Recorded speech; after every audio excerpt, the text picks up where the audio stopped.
चले, competition series के अंदर हमने प्रॉफिट लॉस डिस्काउंट को स्टार्ट कर रखा था और वेरी इंपॉर्टेंट क्वेश्चन कर रहे थे जो कि प्रीवियस एग्जाम में काफ़ी बार पूछे गए हैं, किसी ना किसी एग्जाम में आए हुए हैं, सारे क्वेश्चन आप देख सकते हैं और वेरी इंपॉर्टेंट है। चले स्टार्ट कर देता हूँ। किसी वस्तु का अंकित मूल्य उसके क्रय मूल्य से 20% अधिक है, तत्पश्चात ग्राहक को 10% की छूट दे दी जाती है, तो लाभ प्रतिशत पूछा हुआ है।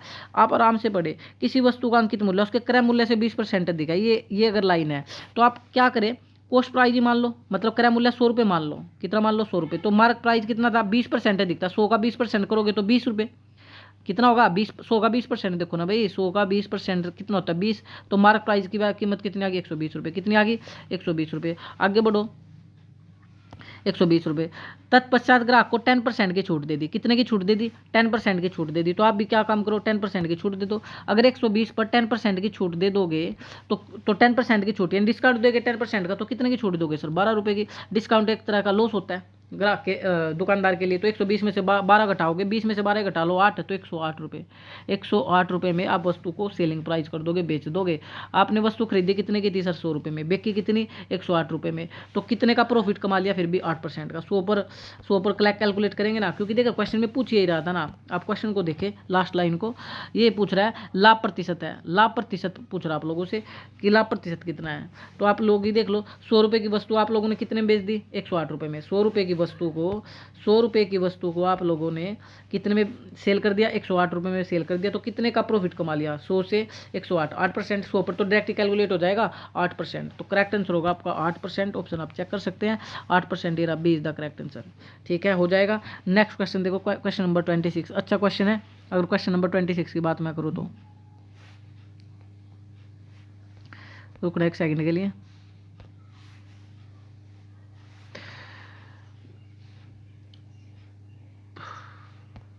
चले, क्वेश्चन नंबर की बात कर रहा था मैं 26 की। एक मोटर कार खरीदने के लिए एक व्यक्ति को 17,000 रुपये का भुगतान करना पड़ता है। 26, एक मोटर कार खरीदने के लिए एक व्यक्ति को 17,000 का भुगतान करना पड़ता है, यदि उसे 15% की एकमात्र कटौती दी जाती है। ठीक है भाई, एक कटौती दी जाती है तो फिर क्या होता है, तो उसे क्रमानुसार 5% और 10% की कटौतियाँ दी जाए तो उसे कितना भुगतान करना पड़ेगा, ये आप लोगों से पूछ रहा हूँ, उसे कितना भुगतान करना पड़ेगा। तो सबसे पहले कितने का देखे, एक मोटर कार खरीदने के लिए व्यक्ति को 17,000 रुपये का भुगतान करना पड़ता है, कितने का 17,000 रुपये का, यदि उसे 15% की एकमात्र कटौती मतलब 15% का एक डिस्काउंट दिया जाता है, एक बट्टा दे दिया जाता है 15% का, तो उसे 17,000 का भुगतान करना पड़ता है।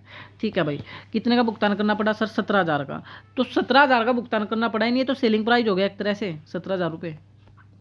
ध्यान देंगे भाई, देखे 17,000 का भुगतान करना पड़ा तो ये सेलिंग प्राइस हो गया, जिसने बेचा था उसके लिए 17,000 का, और इस पर बट्टा कितने का था 15% का, बट्टा कितने का था 15% का। आप दोबारा इस चीज़ को देख सकते हैं, देखिए क्वेश्चन बड़ा अच्छा है। 17,000 का भुगतान करना पड़ा और इस पर कितने की कटौती मिली थी 15% की, ये बात समझ आ गई। फिर आपको मैंने एक ही तरीका बता रखा, तो आप फिर क्या काम करो, 15% का ये मिला है, आप लोग हमेशा फ्रैक्शन फिर उल्टी लगा दो। दो तरीके होते हैं, ध्यान देना भाई इस चीज़ का।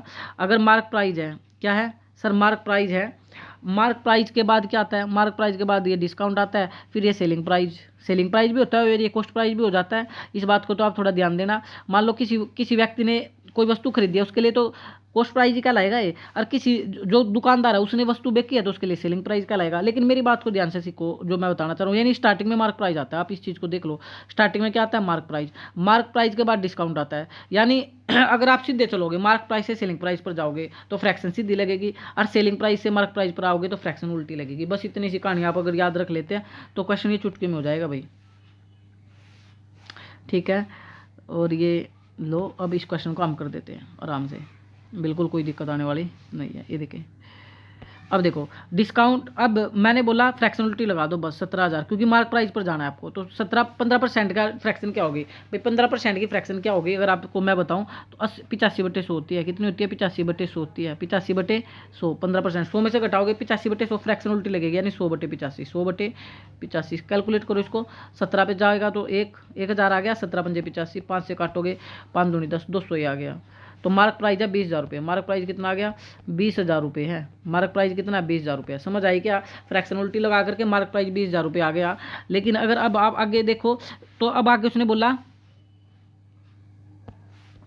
अब आगे वो बोल रहा आप लोगों को कि यदि उसे 2 बट्टे और दे दिए जाए, 5% और 10% की 2 कटौती दे दी जाए तो उसे कितना भुगतान करना पड़ेगा। तो मार्क प्राइस आपके पास है, 2 बट्टे आपके पास है, तो आप आराम से कर सकते हो। ठीक है भाई, 20,000 रुपये है आपके पास, मार्क प्राइस कितना है, 20,000 रुपये मार्क प्राइस है, और 2 बट्टे भी आप लोगों के पास लगातार। तो आप फ्रैक्शन मार्क प्राइस से तो फ्रैक्शन क्या लगेगी, सीधी लगेगी। मार्क प्राइस से फ्रैक्शन क्या लगेगी, सीधी लगेगी। अगर मार्क प्राइस से जा रहे हो ना आप लोग तो फ्रैक्शन सीधी लगाओ। बट्टे कितने, 5%, 5% का मतलब क्या होता है, 95/100। 1 बट्टा 5% का था, तो 5% की फ्रैक्शन क्या बनेगी, 100 में से घटाकर ही करोगे तो 5/100। और दूसरी फ्रैक्शन कितनी है सर, 10%, तो 10% की फ्रैक्शन कितनी बनेगी वो बताओ। 10% की फ्रैक्शन बता दो कितनी बनेगी आप लोग। 10% की फ्रैक्शन 100 में से घटाओगे तो 90/100 कितनी बनेगी, 90/100।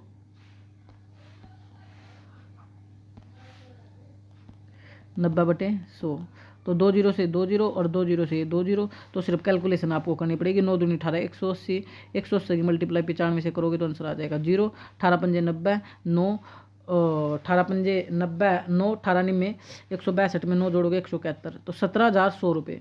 तो 17,100 रुपये आपका सेलिंग प्राइस आ जाएगा भाई। कितना आ जाएगा, 17,100। ऑप्शन आप चेक करें, क्या ऑप्शन में है, 17,100। ये राशि is the correct answer, 17,100। Hopefully आप ये क्वेश्चन कर लेंगे। जय हिंद, जय भारत।